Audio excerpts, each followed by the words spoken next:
So thank you, everyone. I thought what I'd talk about today is a little bit about policy and standards and how these two things go together, because as you heard from some of the speakers today and some yesterday, that policy is such a big part of this equation. It's true that if we look back at the industry, very little has changed over the period of time. If Edison and Tesla could see the system today, they'd largely recognize what they see. And it's true not only from a technical standpoint, but from an economic standpoint as well. And this is one of the places where things are going to need to change. It is changing. The traditional decisions in electricity were made for us for quite some time with the numbers that we see, and some of the speakers talked about the cost, life cycle cost, fuel cycle. But this is changing. The world is changing in this area, and what we're finding now is people talking about concerns of climate change and environmental responsibility, sustainability. So what does this mean for our industry, an industry that's been built on one model for so long and now needs to change? I thought I'd just raise a point and go into a little bit of a detail on one example, the example in Germany. You heard Dr. Polster yesterday speak about the fact of how much Germany was leading in the area of renewables, and it may be worthwhile, this was coincidental by the way, I didn't coordinate with Dr. Polster, but it's interesting to see, what does this really mean? What does this take to actually happen? So this is a table of the energy mix in generation in Germany over the last 18 years. And what you can see is a marked increase in the renewables and a marked decrease in both nuclear and in fossil fuels. And in fact, in the last 20 years, fossil and nuclear, which accounted for 80% of German generation, is now down to 50%. And they've announced the phase out of nuclear power by 2022 and the phase out of nuclear power by 2038. So the point is that you look at this and say, well, is this the whole story? It's not. Because the interesting thing is that if we look at the cost of energy in Germany, it's steadily gone up. In fact, today it is among the highest anywhere in the world, 3 times what it is in the United States, almost 5 times what it is in India in cost of kilowatt hours.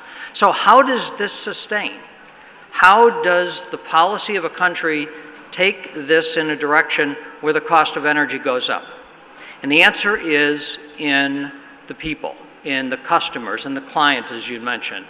That the people are actually saying, this is what we want. Opinion polls found that 81% of German citizens approved of the German policies, and the highest approval was from the young. So this is the new mentality that's coming about. Policies will be driven not just by the technologists and by the utilities, but actually by the consumers, by the general populace itself.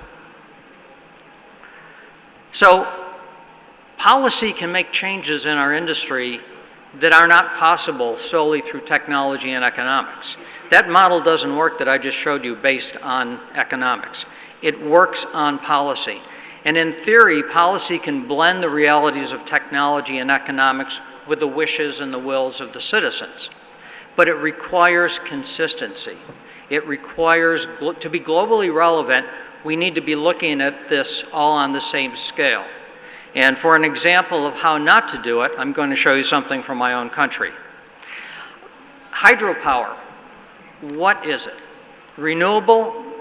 Yes, but some people say it's got environmental baggage. It does things, disrupts habitat, disrupts communities. I was giving a presentation in Nepal last year, and the question came out, why does hydro not show up on renewables in some places? And this is a case where inconsistent policy can confuse issues. So if we take a look at the United States, and I just took a small section, and ask the question, is hydro renewable? Well, from a technology standpoint, we all may know the answer, but that's not the only answer. The answer is also, what is it by policy? For example, in the state of South Dakota, all hydro is considered renewable. If we look at their neighbor in Minnesota, it's renewable unless it's over 100 megawatts. Why? What changed there? Purely policy that is addressing this. If we look in the state of Iowa, just south of Minnesota, all hydro is renewable unless it's large. And here's the interesting thing, the policy doesn't define what large is. If we look in some of the neighboring states, it's renewable unless it requires new construction or significant expansion to the existing facility. What is the logic to this? Well, the logic to this, of course, is they want to consider renewables, but only if they're new renewables versus solar and wind. So all renewables aren't exactly considered equal, and I'm not sure why this is going back. And then the last one here, unless it's detrimental to fish, wildlife, water quality, or cultural resources.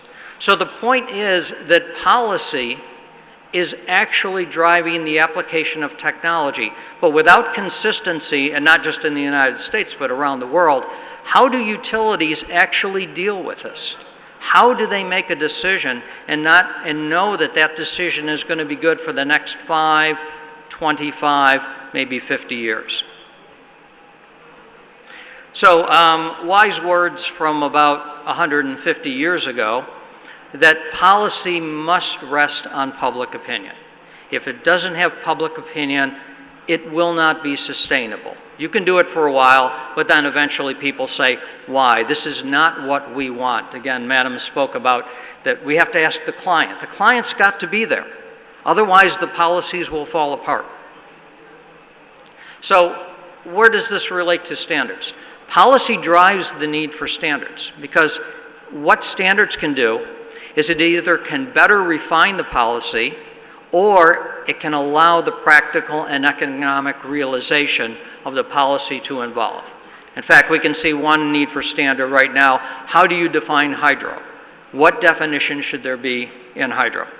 So policy often creates the needs for standards. For example, one policy is that utilities must accommodate the integration of renewable and variable sources into their portfolio. Wonderful. How do you do that?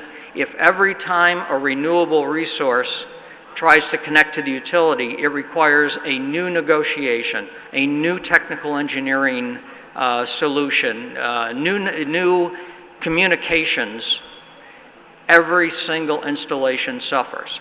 So there's a standard, IEEE 1547, which defines how the integration of renewables can be installed in the grid.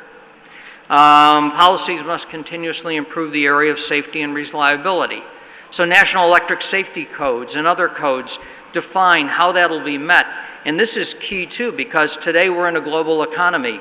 Transmission lines in one country may be built by an engineering firm from another country. How will they build it? What standards will they build it to? And one that's very relevant here, and a policy that electric access must be improved, bringing power to 1.6 billion individuals who don't have it. And there's a standard underway right now, P2030.10.1, which was initiated by the Bureau of Indian Standards to utilize low voltage DC as a means to expand electricity access. So what the value is in all of this is that it's very difficult for the average subject matter expert to work on a basis of changing policy. Some of us may have that ability, working with the governments, but all of the subject matter experts can work together on the standards. It can bring the thought leaders together. It's one of the few environments where the technologists, the regulators, and the end users, the customers, can get together and say, this is what should be. And it also allows the regulators and the utilities to fine-tune their policies, to see what works, what doesn't work, and how they should approach this in a uniform manner.